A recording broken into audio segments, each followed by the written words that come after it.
The task of the interpretation service is to facilitate multilingual communication between the delegations in the meetings of intergovernmental bodies. There are 6 official languages of the UN: Arabic, Chinese, English, French, Russian, and Spanish.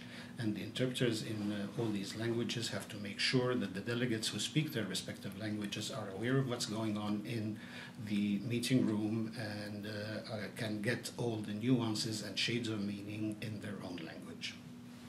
Well, the most important part of the preparations of the interpretation service for the General Assembly is to make sure we have the requisite number of interpreters on board for that very high level and very high visibility meeting. Our in-house capacity is not enough to cover all the meetings that take place in the high-level week. I mean, next week we're going to have about 113 meetings. So we seek the help of other duty stations to send us some of their interpreters, and we recruit freelance interpreters for that period of time.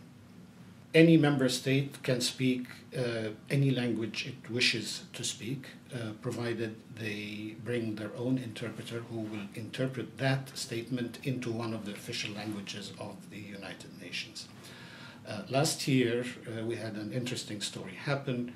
There was a head of state who didn't speak English, and he was in GA 200 with the Secretary General, and his interpreter was with him. After the meeting with the Secretary General, the head of state went to the rostrum, and his interpreter lost his way to the English booth, which was very embarrassing that the head of state started speaking in his own language and there was no interpretation into any of the UN languages.